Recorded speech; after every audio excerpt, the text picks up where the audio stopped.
Okay, so that was hilarious.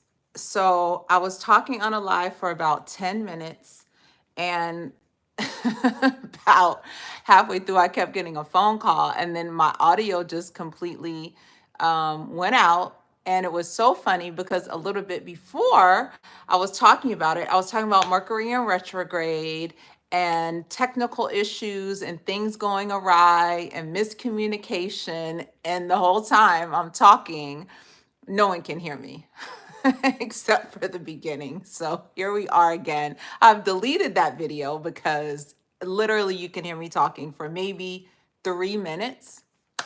So we're going to just do it again. And this will be the one that everybody will see. And that is great. So happy Sunday. Happy Sunday, family. I'm so glad that you are with me whenever this video finds you. But let me just give a recap.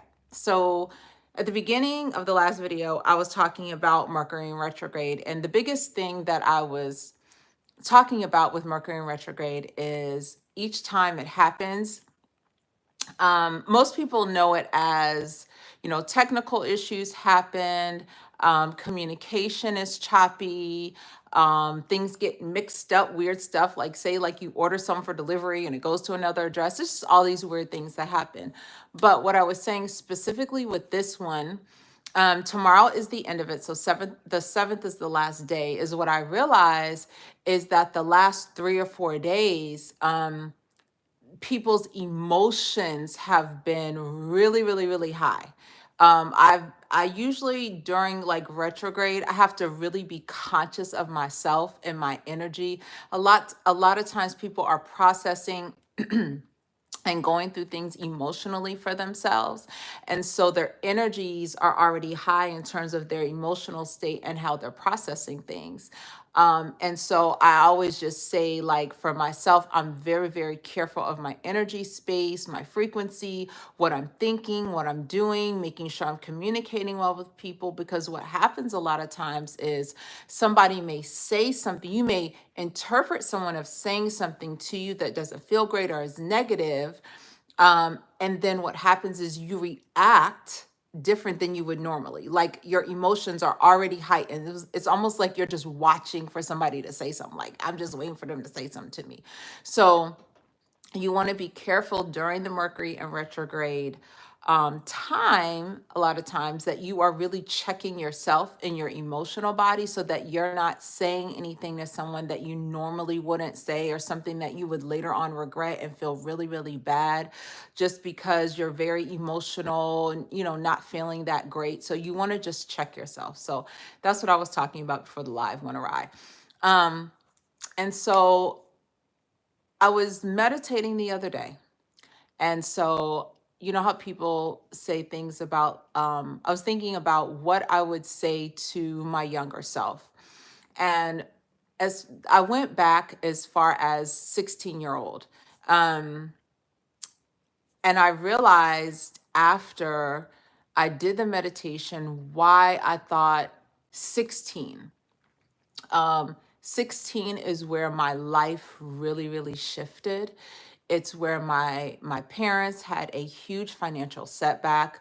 And I've talked about this on my other videos before. We lost our house, we lost cars, we had a huge downturn. And I think a lot of times what people don't realize is that when you do go through that type of financial trauma, yes, all of the physical things, the material things, they can be they can be replaced. You can get them again. Even the money that you create, job loss, all of those things. But what happens is it is how it tests us and who we are, how it tests us and how we may feel about ourselves, how it may test us in terms of beating ourselves up, having guilt and shame when it comes to having something like that happen in your life, when it involves money and your finances, because it's out there for everyone to see, in terms of your family, in terms of your friends, you have kids, your spouse, all of these dynamics that you're going that you're dealing with. And especially sometimes if it's, a man and a woman, generally men usually feel like they need to be the ones to take care of your family. So even thinking about it that way and looking at my parents from the perspective of a 16-year-old, right? Not understanding, of course, all the ins and the outs of what that felt like for them, but just watching how they were operating, right? And my parents weren't ones to be fighting and fussing and yelling and those types of things. It was what was unspoken. It was the silence in the house. It was how I watched them, their emotions, and then having to move to a whole nother state and live with family. Thank God we had family that helped us while my parents rebuilt. But the whole point was I was thinking about how that felt as a 16-year-old and really talking to her and letting her know that although she is going through what she is going through at that time and how it feels crazy for her, even leaving her friends, her senior year of high school, watching her parents, losing everything, not knowing what is happening in her world, that at the end of the day, those things that happened to her, the things that she felt like at that time were almost going to break her, that she not only got through it, that those were the things that propelled her into becoming the woman that she is today. Those setbacks, that pain, that depression, all of whatever she felt as a 16-year-old navigating this part of her life when she just wanted to be in high school, going through high school things, but really dealing with grown people situations, that she got through all that and it made her a stronger person. So, hey, how are you? So it was very interesting because during that meditation, I started crying. And because it was like I could feel her. Like I've done so many meditations with my younger self. And, I love that doing the meditations with your younger self, your higher self, your present self, and what those people would say to each other. But the age that I usually go to with my younger self is like younger than that, like 6, 7. So going to that 16-year-old and thinking about her and what I would say to her, it was such a breakthrough for me. But even more, what I realize is that we can recreate ourselves. We can rebuild ourselves. We can do this over and over and over and over again. I look at my parents and their age now and everything that they've been through. After all of that, my parents ended up divorcing, so then they had to do another rebuild, right? Like as single people after they went through that. So it was just like a constant kind of a constant going through grief, right? And then having to rebuild from grief. And I look at them and their dynamic and just how resilient the both of them are. And I feel like maybe that's why, through all the pain and all the things that have happened to me, I'm able to do that. But I'm not alone. You're able to do it too. Anybody is able to rebuild and recreate and manifest the life that they want. Nothing in the outside, nothing outside of us can do that for us except for what's in our heart space, for what's internally in us, from shifting our mindset, from, your belief in source, God, whatever your belief in the higher power is, you can recreate and rebuild the life that you want. I have recreated my mindset. I have recreated my financial situation over and over and over again. I have recreated my body. I have rebuilt myself from the inside out. And trust me, there's no ending to this, because the rebuild, the recreation, the going to your next level is a constant evolution.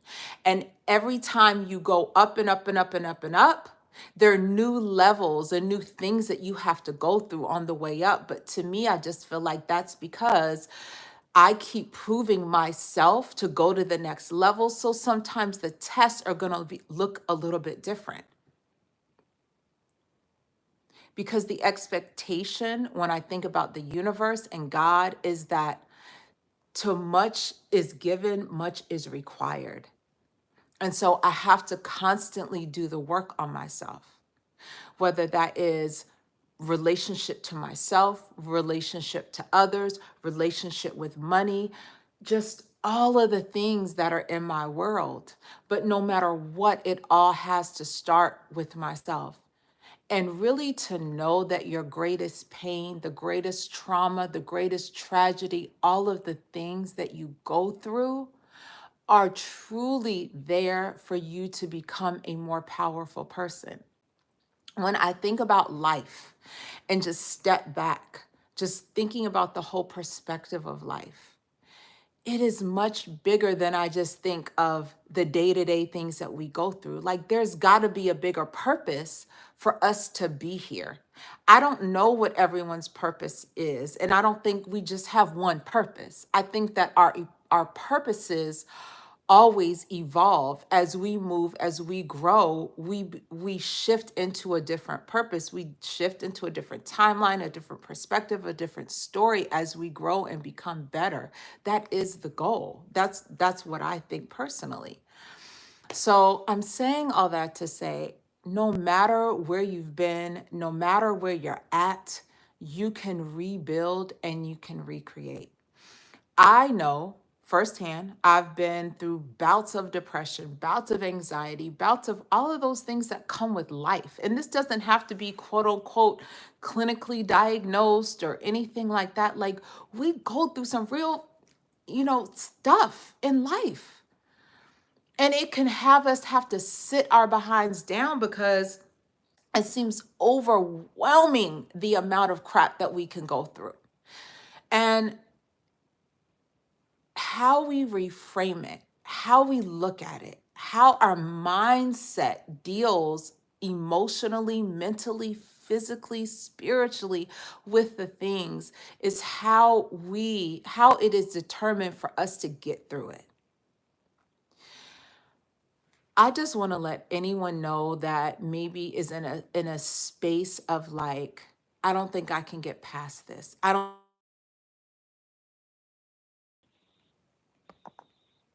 don't really know what is happening to me, that you can get through anything, that you can rebuild, that you can recreate your life. But it all starts with you and the decisions and the choices that you make now in the present. I want to send everybody an abundance of love and light and a wonderful, magnificent, magical week. Take care of yourself and take care of the people around you. And remember, you are your greatest value. You are your greatest asset. Take care.